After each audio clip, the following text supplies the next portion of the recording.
এখন চ্যালেঞ্জ হচ্ছে আমাকে কপি করতে চাই সবাই। এই দোকানদাররা চেষ্টা করে সেম প্রোডাক্টটাকে কপি করার জন্য। 2018 সালে পুঁজি ছিল মাত্র 3800 টাকা, 3800 টাকা ছিল।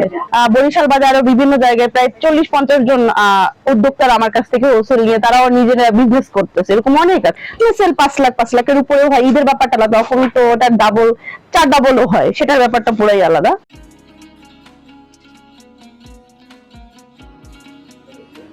আসসালামু আলাইকুম, কেমন আছেন সবাই? স্টার্টআপ স্টোরির পক্ষ থেকে আমি মুস্তারি হাজির হয়েছি নতুন এক নারী উদ্যোক্তার গল্প নিয়ে। একজন নারী উদ্যোক্তা হতে গেলে কতটা চ্যালেঞ্জ মোকাবেলা করতে হয় সেই গল্পই শোনাবো এই স্টার্টআপ স্টোরির মাধ্যমে। চলুন শুনে আসা যাক সেই নারী উদ্যোক্তার স্টার্টআপ স্টোরি।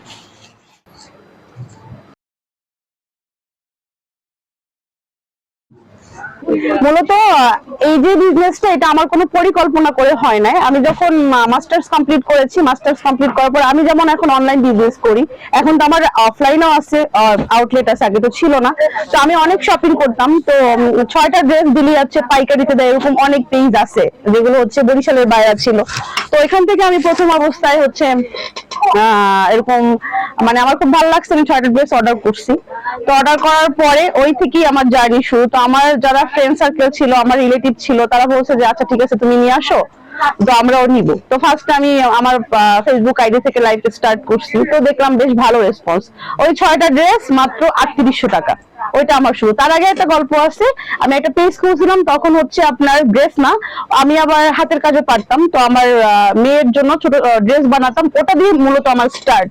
তো ওটার পরে আমি এটা স্টার্ট করছি মাত্র 3800 টাকা দিয়ে শুরু। এখানে হচ্ছে আপনি 3 পিস শাড়ি, 1 পিস, 2 পিস, মানে মেয়েদের আইটেমই, সোজা কথা মেয়েদের। তারপর শীতের দিনে কাশ্মীরি শাল, এই সব আইটেমই পাওয়া যায়। পাঞ্জাবিও পাওয়া যায় মাঝে মধ্যে, মানে সেটা অকেশনালি, যেমন হচ্ছে কাপড় সেট টাইপের, যখন শাড়ির সাথে পাঞ্জাবি থাকে ওই সব টাইপের, মানে আছে না যে ছেলেদের ওরকম মানে আলাদাভাবে পাওয়া যায় না।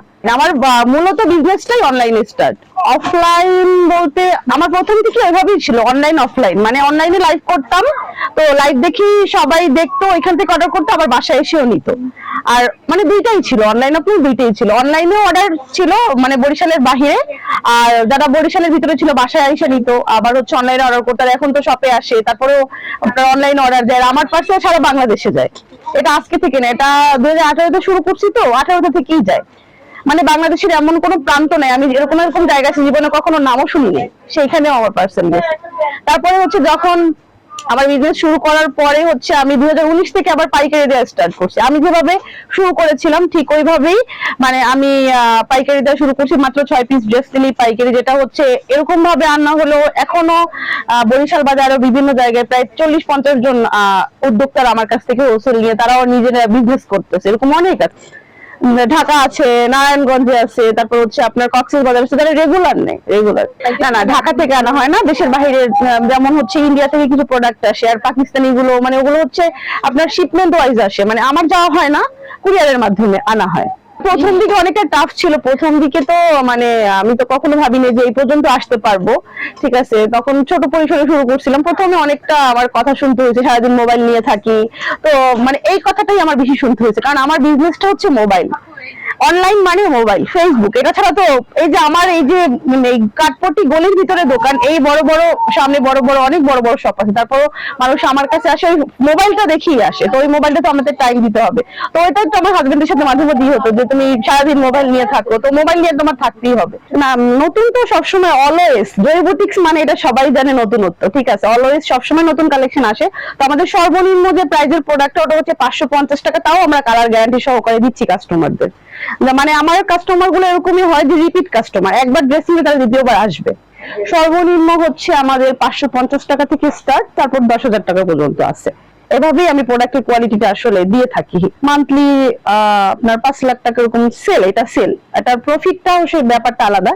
সেল 5 লাখের উপরেও হয়, ঈদের ব্যাপারটা আলাদা, তখন তো ওটা ডাবল 4 ডাবলও হয়, সেটার ব্যাপারটা পুরাই আলাদা। মান্থলি আপনার হচ্ছে 5 লাখ তো সর্বনিম্ন থাকে। ভবিষ্যৎ পরিকল্পনা এই বিজনেসটা নিয়েই, মানে এটা আরো বড় করার, আরো আমি চাই বরিশাল শহরে আরো 2টা ব্রাঞ্চ থাক এবং বরিশালের বাহিরেও থাক, এটা নিয়ে মানে বড় করা, এই বিজনেসটা সোজা কথা এটা বড় করার আরো ইচ্ছা, মানে শুধু এতটুকুর ভিতরে সীমাবদ্ধ না, আরো বড়। আমি একজন নারী উদ্যোক্তা, আমি মনে করি যে আমি আর না হলেও কমপক্ষে হলো 30 থেকে 40 জনকে উদ্যোক্তা করতে পারছি, কারণ রেগুলার এভাবে আমি হোলসেল দিচ্ছি। মাত্র 6টা ড্রেস নিয়ে তারা স্টার্ট করছে, এরকম অনেক অনেক আপুরা আছে বা আপনার দিদিরা আছে যারা হচ্ছে আমার কাছ থেকে নিয়ে এখন তারা স্বাবলম্বী, তারাও নিজেরা এখন পেজ খুলছে এবং তারা নিজেরা আমার মতো এখন তারা লাইভ করতেছে এবং বিভিন্ন জায়গায় পার্সেল দিতেছে, বরিশাল শহরে এবং বরিশাল শহরের বাহিরেও। যদি কোনো উদ্যোক্তারা চায় যে আমি খুবই কম পরিসরে মানে কিছু অল্প কিছু পুঁজি নিয়ে আমি বিজনেস করতে চাচ্ছি, সেক্ষেত্রে আমার কাছে আসলে আমি অবশ্যই তাদের সাহায্য করব। মাত্র 6টা ড্রেস নিয়ে তারা তাদের জার্নি শুরু করতে পারে।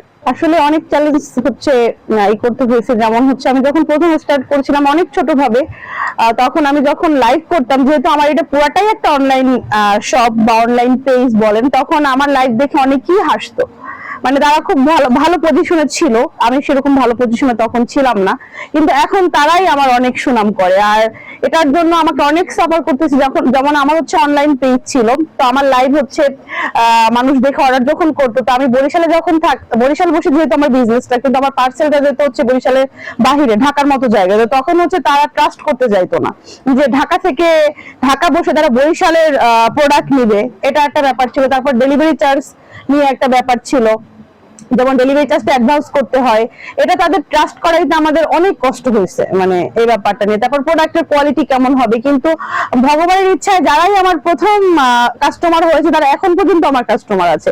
ঢাকাতে এরকম অনেক কাস্টমার আছে যারা হচ্ছে একদম 2018 থেকে আমার কাছ থেকে পারচেজ করছে, এখন পর্যন্ত পারচেজ করতেছে।